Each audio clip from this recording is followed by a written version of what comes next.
Olá, muito boa tarde para você. Chegamos, seja bem-vindo, seja muito bem-vinda. Está no ar o Pauta Aberta desta quinta-feira, dia 9 de fevereiro de 2023. Este é seu noticiário da tarde aqui na TV Evangelizar.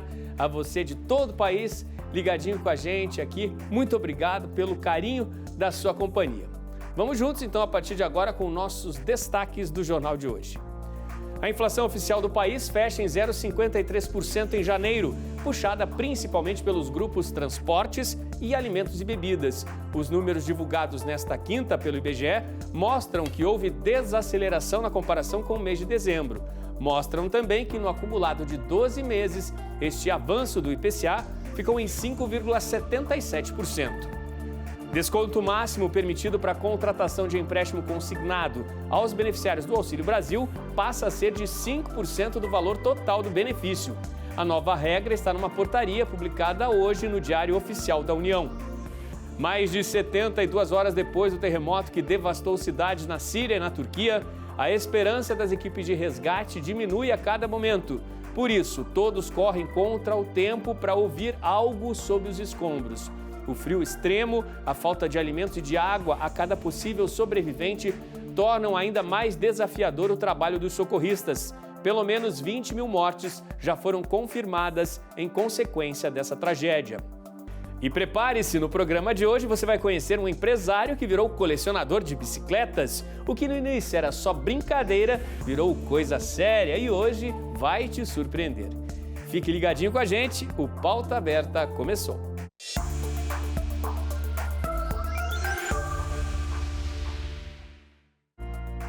A inflação oficial do país subiu 0,53% em janeiro.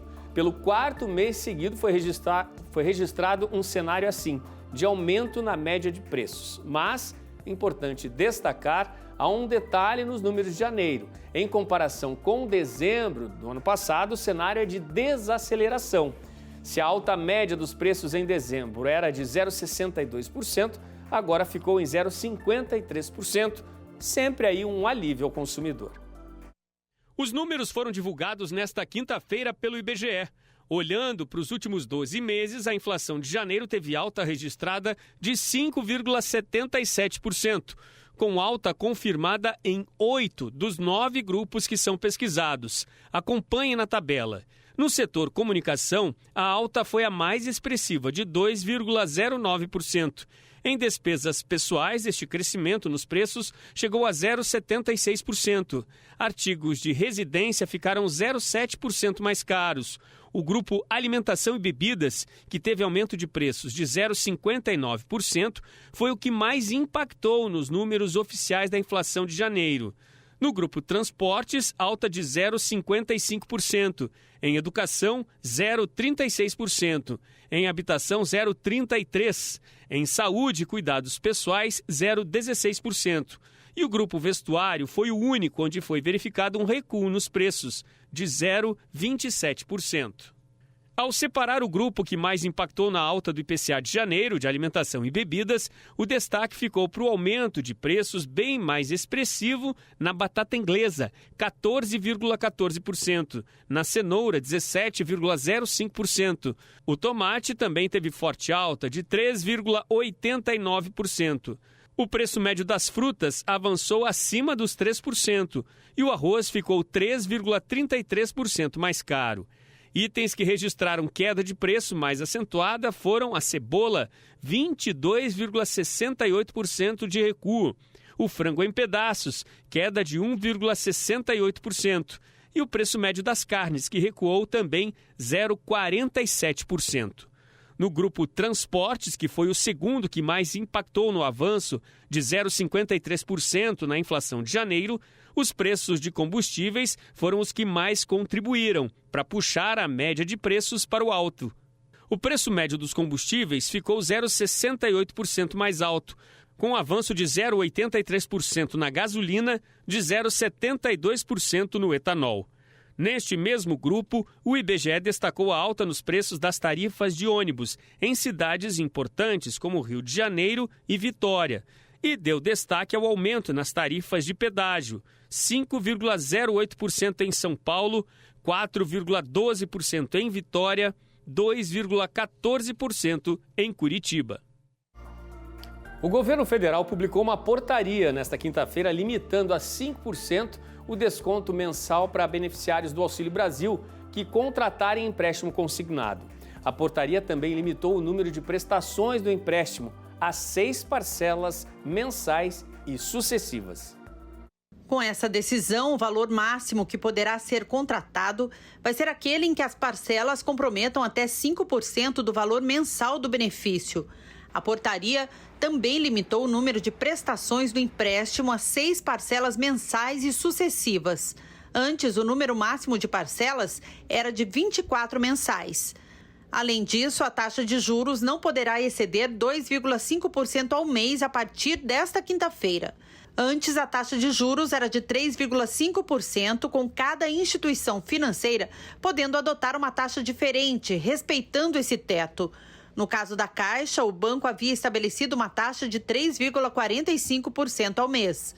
Quando foi lançado em outubro do ano passado, o valor máximo do consignado era limitado a 40% do valor mensal do Auxílio Brasil. Para o cálculo dos empréstimos já feitos, eram considerados R$ 400 e não o valor mínimo mensal de R$ 600 pago para as famílias. Assim, o valor da parcela era de, no máximo, R$ 160. No empréstimo consignado, o desconto é feito direto na fonte, ou seja, durante o prazo contratado, a parcela é descontada diretamente do valor mensal do benefício. Até 1º de novembro de 2022, 1 em cada 6 famílias beneficiárias do Auxílio Brasil solicitou o empréstimo consignado. Ao todo, foram emprestados R$ 9,470 bilhões, com São Paulo e Bahia superando a marca de R$ 1 bilhão. O empréstimo médio no país foi de R$ 2.178,24, ou seja, cerca de 4 vezes mais que o valor mensal do benefício de R$ 600. O estado com maior valor médio foi Amazonas, com R$ 2.891,49. Na outra ponta, o menor foi em Goiás, com R$ 2.628,30. Foram realizados 3.484.354 empréstimos até o início do mês de novembro, número que corresponde a cerca de 16,5% do total de beneficiários. O resultado do Exame Nacional do Ensino Médio, Enem, já está disponível na internet, na página do participante. Previstas inicialmente para serem divulgadas na próxima segunda-feira, as notas foram antecipadas pelo Ministério da Educação. Para consultar a nota, o participante deve acessar a página enem.inep.gov.br/participante. É preciso fazer login, digitar o CPF e a senha cadastrada no sistema. O Enem avalia o desempenho escolar de estudantes ao término da educação básica e funciona como uma das principais portas de entrada para a educação superior no Brasil, por meio do SISU e de iniciativas como o ProUni. Instituições de ensino públicas e privadas utilizam o Enem para selecionar estudantes. Os resultados são usados como critério único ou complementar de processos seletivos, além de servirem de parâmetros para acesso ao FIES. Os resultados individuais também podem ser usados em processos seletivos de instituições portuguesas de ensino superior e que têm convênio com o Instituto Nacional de Estudos e Pesquisas Educacionais Anísio Teixeira, INEP. A gente continua a falar sobre educação porque o número de matrículas em 2022 aumentou na maioria das etapas de ensino e as aprovações começam a voltar ao patamar pré-pandemia. É o que mostram os dados do censo escolar do ano passado, divulgados nesta quinta-feira pelo MEC.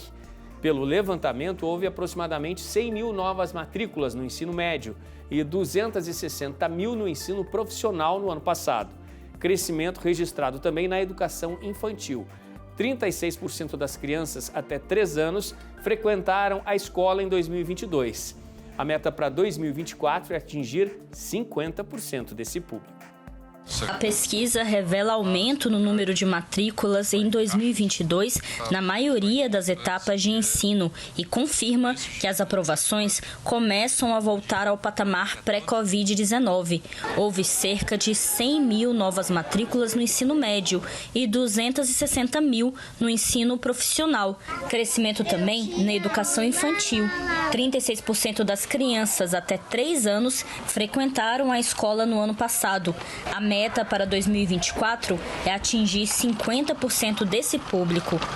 O ministro da Educação destacou que os dados servem para o país construir políticas públicas. Para que a gente possa não só avaliar a situação da educação brasileira, mas construir os caminhos e os desafios que nós temos pela frente. Nenhuma política pública ela existe com êxito se ela não for planejada, e o planejamento só existe se tiver informações. E como está o quintal da sua casa, os vasos das suas plantas? Estão limpos e sem risco de oferecer espaço para que o mosquito da dengue se reproduza? No mês de janeiro, algumas cidades já passaram a adotar medida de combate ao mosquito, que é sempre um risco à saúde. 2023 começou com um sinal de alerta em várias cidades brasileiras por conta do risco de infestação da dengue. Em Maringá, por exemplo, na região noroeste do Paraná, o primeiro índice de infestação do Aedes aegypti, divulgado no final do mês de janeiro, apontou que o município está classificado com risco médio para a infestação da doença, com uma taxa de 2,4%. De acordo com a Organização Mundial da Saúde, um índice abaixo de 1% indica risco baixo de infestação. De 1 a 3,9% indica um risco médio e acima de 4% um risco alto. Por conta dessa taxa, a Secretaria Municipal de Saúde intensificou as ações de combate. Os agentes de endemia estão realizando mutirões de limpeza e de orientação aos moradores em vários pontos da cidade. No mês de janeiro, em apenas um desses mutirões, realizado em 5 bairros da cidade, foram coletados mais de 34 toneladas de lixo, materiais que foram descartados de forma irregular e que poderiam servir de criadouros para o mosquito da dengue. Esses mutirões vão acontecer durante todo o mês de fevereiro aos sábados. No primeiro deles, realizado já no mês de fevereiro, foram coletadas aí 16 toneladas de lixo de materiais também descartados de forma irregular e que poderiam servir de criadouro para o mosquito da dengue. Mas o alerta vale para todo o país, porque o mosquito não escolhe região, ele precisa apenas de um local favorável para se reproduzir. No Rio de Janeiro, por exemplo, foram anunciadas também novas medidas de combate e contenção aí ao mosquito da dengue, depois que o estado registrou o primeiro caso de morte por dengue agora em 2023. Um idoso de 84 anos, morador de Campos dos Goitacazes, no norte fluminense. Sinal de alerta também no Mato Grosso do Sul. Nas 3 primeiras semanas de janeiro, o estado registrou 606 novos casos, aí, novas notificações para casos prováveis da doença, um número que já foi 7 vezes maior do que o registrado no mesmo período do ano passado. Na região norte, os estados que começaram 2023 também em alerta são Tocantins, Rondônia e Pará, que terminaram o ano de 2022 como os estados que tiveram o maior número de casos confirmados de dengue em 2022. Então, fica esse alerta para todo o Brasil. É preciso redobrar a atenção para combater o mosquito da dengue. Alerta dado, hein, gente? Para toda a população, preciso ter muita atenção aí no cuidado, né, na limpeza, principalmente dos quintais, para evitar acúmulo de água, né? Cuidar ali dos vasos de plantas, entre outras coisas, entre outros locais que são riscos aí de proliferação do mosquito da dengue. A mobilidade urbana é a condição que permite o deslocamento das pessoas em uma cidade. Ônibus, rampas de acessibilidade, estacionamentos, fluxo e direção das vias, sinalização, ciclovias, carros e outros itens, né, ligados à locomoção fazem parte das soluções de mobilidade. A ideia é tornar o movimento mais prático possível, para que as pessoas possam se mover com facilidade e segurança. Agora vamos conhecer uma pessoa com deficiência visual que usa um cão-guia para se locomover e quais são os obstáculos que ela enfrenta. Por causa de um acidente doméstico, a Gisele perdeu a visão aos 11 anos. Desde então, ela teve que reaprender muita coisa, até como se locomover pela cidade. Hoje, ela tem ajuda indispensável da Fuzi de 3 anos. Sim, a minha adaptação foi um pouco difícil, porque os meus pontos de referência eram outros, né? A bengala você tem que bater no obstáculo e com o cachorro ele desvia de todos os obstáculos. Então, até eu aprender a confiar nela foi algo um pouquinho demorado. Mas depois que a gente pegou confiança, foi que foi. A gente já está junto há 10 meses. Ela está comigo em todos os lugares, né? Mercado, shopping, restaurante, onde eu preciso ir, na faculdade mesmo, né? Ter a companhia da Fuzi nunca foi um empecilho para a jornalista usar o transporte público. O que ela ainda enfrenta uma certa dificuldade é a aceitação de motoristas de aplicativo. Não é todos os motoristas, acredito que a maioria por falta de informação, que quer levar o cachorro, né? Eles não sabem que o cachorro fica quietinho, que ele fica no chão, que ele se comporta, né? Eles já imaginam que o cachorro vai fazer bagunça, sujeira, vai subir em cima do banco. Só que ele é um cachorro extremamente educado, extremamente treinado. Gisele nunca tratou a deficiência visual como uma limitação para seguir a vida. Ela é formada em jornalismo e todos os dias Gisele precisa pegar 3 ônibus para ir trabalhar. No trajeto encontra locais adaptados que facilitam a mobilidade. Mas mesmo tendo os olhos da Fuzi como guia, atravessar a canaleta continua sendo uma grande dificuldade. No trecho onde eu moro, eu acho perigoso porque não passa só o biarticulado, passa ligeirinho, passa ambulância e outros, né, polícia, bicicleta. Então eu acho um pouco perigoso. Eu até atravesso, mas num horário que é bem tranquilo, tipo assim, domingo de manhã ou mais tarde à noite, que tem menos movimento. Mas eu acho meio perigoso, né? A sinalização não é das melhores, porque você nunca sabe qual o ônibus que vai parar ali e qual que não vai, né? Desde 1970, Curitiba é referência em mobilidade urbana, mas nem sempre os espaços públicos oferecem a infraestrutura adequada. Situações como pedras no caminho e calçadas irregulares podem causar graves acidentes. O que pega muito para o cego em geral é a questão de obras que você não está esperando, né? Acontece algum problema ali, ou a prefeitura, ou às vezes um particular, resolve mexer alguma coisa, ou estaciona carro na calçada. O fato das calçadas não serem padronizadas, né? Temos descidas, subidas de garagem, que às vezes pode ser algo perigoso.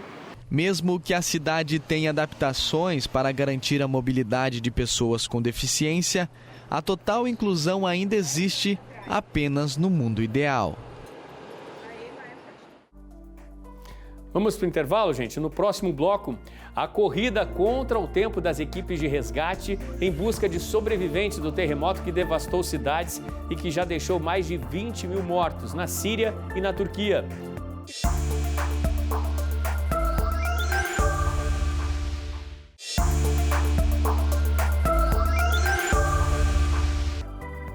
O Pauta Aberta está de volta para este segundo bloco. Você de casa, sempre ligadinho aqui com a gente. Muito obrigado pela sua companhia. Vamos de notícias internacionais. Agora nós voltamos a trazer para você informações sobre o terremoto que devastou cidades na Síria e na Turquia. A realidade é muito triste e a situação apenas piora ao passar de cada dia. Nesta quinta-feira, autoridades informaram que já passa de 20 mil o número de mortos nos 2 países. Apenas na cidade de Kahramanmaraş, um dos epicentros dessa tragédia, o tamanho da destruição impressiona. Mais de 300 prédios e casas vieram abaixo. A cidade, com mais de 1 milhão de habitantes, é apenas uma entre dezenas de outras, na Síria e na Turquia, que transformaram-se no cenário desse triste momento da história. Ainda pelos 2 países, as equipes de resgate estão atentas a cada possibilidade, pequena que possa ser, de encontrar uma nova vítima que ainda esteja com vida. O trabalho não para, dia e noite, e conta também com a importante ajuda dos voluntários. São 4 mil socorristas na região e brasileiros, profissionais experientes enviados pelo governo federal, estão para chegar nas próximas horas. Ainda são, de acordo com números oficiais dos governos da Turquia e da Síria, milhares de pessoas desaparecidas entre os escombros. Apesar da ajuda, da comoção gigantesca, agora, a cada minuto que passa, a esperança recua em encontrar sobreviventes. Isso porque já passaram de 72 horas desde o tremor mais forte, ou seja, quem ainda está vivo e soterrado está há mais de 3 dias sem água e sem se alimentar, com risco altíssimo de desidratação, o que pode levar o organismo ao colapso. Além da falta de água e alimentos, os possíveis sobreviventes ainda precisam enfrentar o frio extremo por muitas horas abaixo de zero em várias cidades. As organizações humanitárias internacionais já indicam também o altíssimo risco de um segundo desastre depois das destruições do terremoto. Sem abrigo, sem recursos nem estrutura, quem sobreviveu, milhares e milhares de moradores, já precisou enfrentar 3 dias ao relento, se aquecendo ao improviso em situação muito precária. Nas regiões mais castigadas da Turquia, o apelo é por mais eficiência no apoio encaminhado pelas autoridades. Nós, civis, damos ajudas uns aos outros, mas não somos guindastes. Eu não posso levantar esses blocos de concreto. Eu sou mãe e meu coração dói. Mas ninguém escuta. Cadê o exército? Cadê o Estado? Onde estão a união e a solidariedade? A ajuda humanitária chega a cada momento à Turquia e à Síria, vinda de dezenas de países. Material, doações, força de trabalho. Cada ajuda agora é essencial na busca pelos desaparecidos e também para dar suporte aos que perderam tudo com a tragédia. As doações não param de chegar, principalmente às cidades de Ankara e Istambul, 2 das mais importantes na Turquia. O desafio continua a ser levar o quanto antes ajuda aos necessitados, que estão justamente nos locais de mais difíceis acessos. No total, o número de feridos também impressiona. Nos 2 países, estima-se que já passe de 65 mil pessoas. Por causa da guerra civil, tudo ainda é mais difícil na Síria. A ajuda humanitária hoje só entra no país pelo noroeste, quando há autorização dos rebeldes. Os terremotos, 2 fortíssimos que se aproximaram dos 8 graus na escala Richter, foram os mais violentos já registrados na região desde 1939, quando 33 mil pessoas morreram. No meio da dor, a vida insiste em ganhar novo suspiro. 68 horas depois do terremoto, na Turquia, esta bebezinha coberta de poeira foi resgatada pelos cuidadosos socorristas. Helena. Vida para Helena. Uma imagem que nos traz esperança, né? Ver os socorristas conseguirem resgatar mais um bebezinho. É um momento muito triste da história, né? E a comoção do mundo, aí, a torcida do mundo inteiro para que sejam encontradas mais vítimas com vida, apesar de toda a dor que vive aí o povo da Turquia e o povo da Síria. E uma missão humanitária brasileira embarcou para a Turquia na madrugada desta quinta para ajudar nas buscas e no resgate das vítimas do terremoto. A equipe brasileira, que leva também cães farejadores e mais de 6 toneladas de carga, vai direto para a cidade de Adana, no sul da Turquia. Os profissionais são especializados e levam equipamentos para procurar desaparecidos em estruturas que caíram. O Major Heitor explica que a equipe brasileira vai contribuir para agilizar o trabalho de salvamento em estruturas colapsadas, como no caso da Turquia, o que amplia as chances de encontrar sobreviventes. O tempo-resposta é primordial nessa situação de desastre, no caso, as estruturas colapsadas. Quanto mais rápido o deslocamento, quanto mais rápida a disposição das equipes em campo, maior a probabilidade de sucesso na localização e salvamento das vítimas. Ao todo, 42 pessoas fazem parte da operação de ajuda humanitária à Turquia. Entre elas, 22 bombeiros de São Paulo, 6 de Minas Gerais e 6 do Espírito Santo. A comitiva conta ainda com 2 médicos e 2 integrantes da Defesa Civil. 4 cães farejadores embarcam junto para ajudar na localização das vítimas do terremoto que afetou a área de fronteira entre a Turquia e a Síria na última segunda-feira. Além do reforço humano, o Brasil está enviando para a Turquia kits para atendimento médico e o Corpo de Bombeiros está levando 5 toneladas de equipamentos para ajudar nas buscas e para sustentar as equipes durante as operações. Nós temos bombeiros especializados em várias áreas aí da ciência de bombeiro, né? Entre elas aí busca e resgate de estruturas colapsadas, né? Onde a gente tem que acessar uma vítima num ambiente instável, estabilizar esse ambiente e fazer o resgate da melhor forma possível. Nosso dia a dia é de preparo, de treinamento para atender a população e agora a gente vai para uma área onde há uma catástrofe e muita gente precisando de ajuda. Importante também, né, o apoio que o Brasil leva para esses dois países aí que sofrem depois do terremoto. E a situação é muito preocupante também no Chile. Os incêndios no país seguem sem controle, apesar do combate incessante de brigadistas e voluntários. Mais de 5.000 pessoas trabalham na operação contra os focos que se alastram em vários pontos do país. Uma semana depois que uma onda de incêndios foi declarada na região centro-sul do Chile, o fogo está longe de ser controlado e a previsão de altas temperaturas, seca e ventos não melhora o panorama. Trata-se de uma batalha incessante contra as chamas, que envolve mais de 5.600 brigadistas florestais e bombeiros voluntários e que já conta com apoio no terreno de contingentes do México, Colômbia e Espanha. O número de incêndios ativos chega a 311 e 89 estão sendo combatidos, os piores números desde o início da crise atual.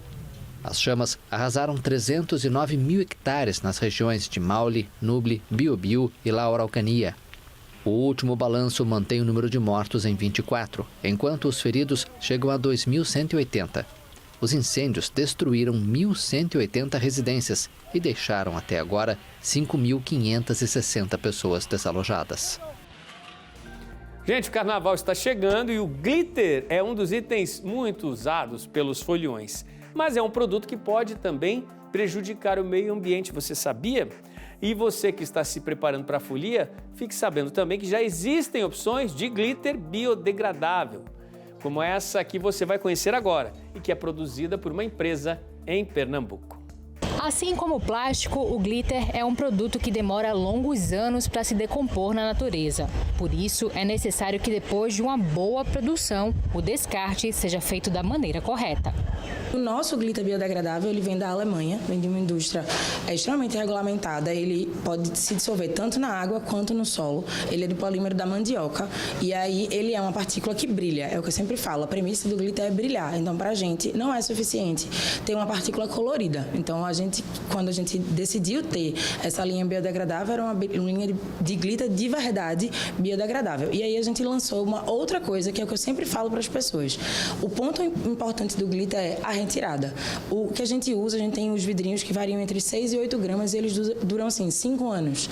Então, se as pessoas usarem e retirarem com consciência, a gente tem uma diminuição muito grande desse ativo de glitter que pode ir para o oceano e pelo ralo e tudo mais. Então, a gente desenvolveu o mini removedor justamente para as pessoas conseguirem tirar esse glitter com consciência. Então, acho que todo mundo também tem que se sentir um pouco responsável da sua parte e para brilhar do jeito certo, sabe?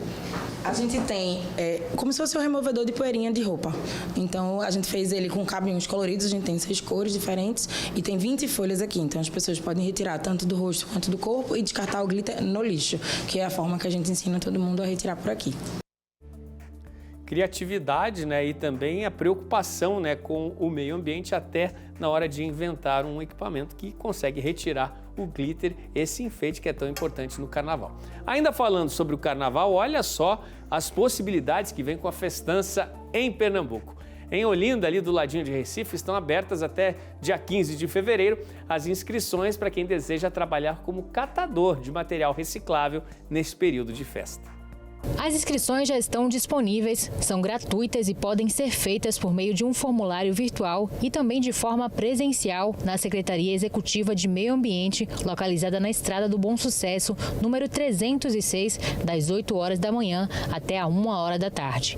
E não há exclusividade. Moradores de outras cidades também podem fazer a inscrição. O cadastramento ele é inclusivo. A gente vai atender de forma livre a demanda que a gente tiver e queremos fornecer cidadania a esses coletores, né? Seu Calixto trabalha recolhendo recicláveis há 7 anos e para facilitar esse processo, ele criou uma ferramenta bem diferente.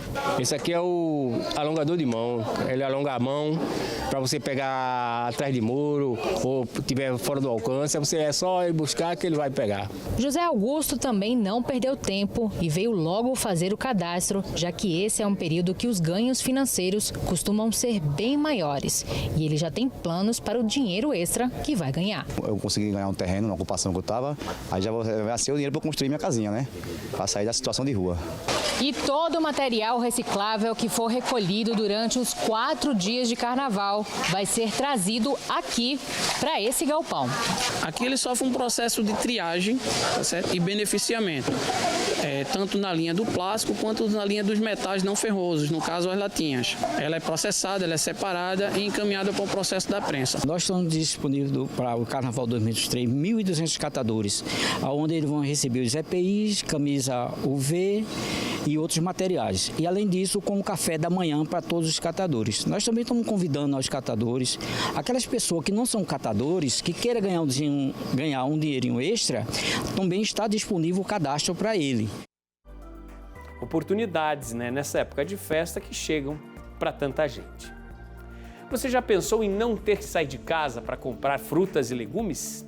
Olha só, em Feira de Santana, na Bahia, muita gente está plantando árvores frutíferas e hortaliças no próprio quintal. Além de ter o contato com a terra e consumir alimentos orgânicos, essas pessoas ainda conseguem renda extra, vendendo o que não conseguem consumir. Para pegar uma tangerina diretamente do pé, Dona Martinha só precisa dar alguns passos no quintal da casa dela. Olha que facilidade! E ela pode fazer isso com várias outras frutas. Na chácara que fica no distrito de Jaíba, ela tem um verdadeiro pomar. Pé de laranja, limão, pinha, fruta-pão, mamão, cajá, banana, graviola, abacate, manga, uma produção e tanto. Eu tiro toda sexta, levo para o Coração de Maria e aí é o sustento da casa. Eu vendo um pouco e um pouco eu fica para dentro de casa. Além das frutas, Dona Martinha cultiva também as hortaliças. Tem coentro, alface, couve, cebolinha, tomate cereja, tudo orgânico. É como na plantação de Dona Antônia. Por aqui também não passa agrotóxico. A horta fica no distrito de Tiquaruçu. A procura pela produção é tanta que às vezes falta até mercadoria para entregar. O mais que sai é coentro, mas todos saem. Não fica nada. É tudo, é couve, é alface. Ixi, eu tudo doido por alface, mas não tem. Dona Francisca é uma das clientes que vem buscar as hortaliças na porta para vender. E a gente gosta muito, porque é tudo saudável, tudo sem agrotóxico, tudo boa, tudo natural. E pertinho da gente, eu tanto pego para usar e como pego para vender um pouquinho também. Enquanto os agricultores ganham dinheiro com as vendas das hortaliças, dos legumes, das verduras, das frutas, os donos de viveiros lucram vendendo mudas de plantas frutíferas. Nós estamos agora em Conceição do Jacuípe. Aqui neste viveiro tem uma média de 30 variedades de plantas frutíferas. O destaque de vendas é para a jabuticabeira. A jabuticabeira é porque ela é uma planta fácil de manutenção, né? Ela é uma planta resistente ao sol e produz o ano inteiro. Entre as variedades, pé de manga, pitanga, jambo, graviola, açaí. O preço das mudas varia pelo tamanho, de R$13 a R$220. E engana-se quem pensa que plantas frutíferas são só para a zona rural. O dono do viveiro nos explicou que algumas espécies podem ser cultivadas até mesmo dentro de apartamento. Hoje em apartamento já usa jabuticaba, já usa o limão, a laranja, né? A tangerina, tudo se já usa em apartamento. Já planta no vaso e já leva pronto produzindo. Sabe aquele brinquedo que marcou a sua infância e que você gostaria de ter novamente?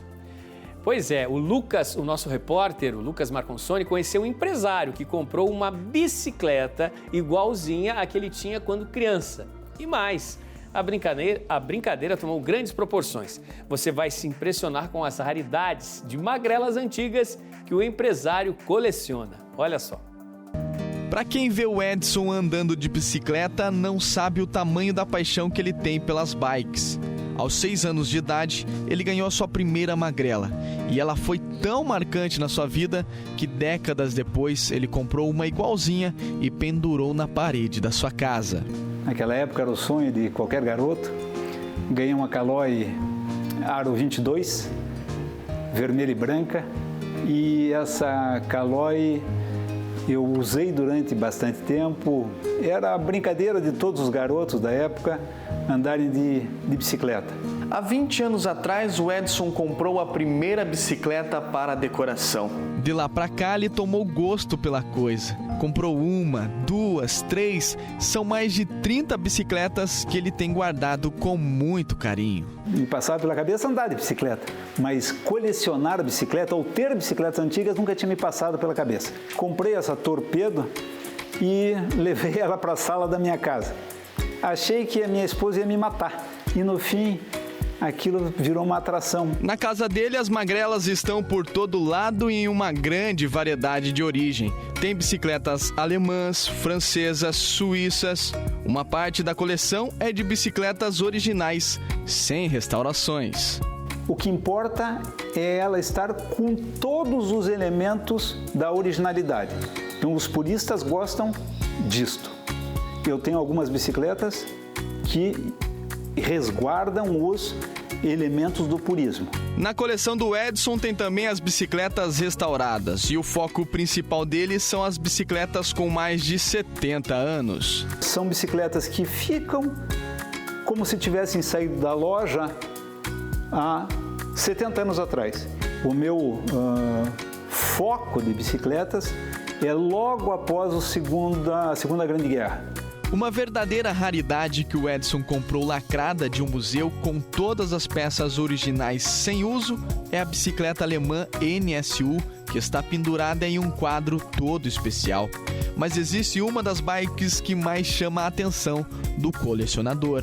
Talvez a bicicleta que eu ache mais elegante da minha coleção é uma Rabnik. Ela está com pintura original, está com os punhos originais, banco original, tudo é original nela.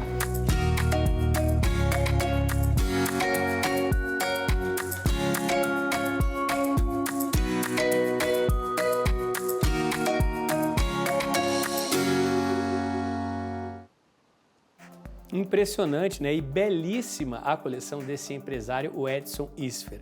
Edson, parabéns aí por todo o cuidado que você tem, né, na preservação dessas peças tão raras aí que fazem parte da história da indústria de bicicletas no mundo inteiro. Muito legal. E depois dessa reportagem aí do nosso Lucas Marconsoni, hoje a gente se despede. Pauta Aberta está terminando, a gente tem um novo encontro amanhã. Até lá!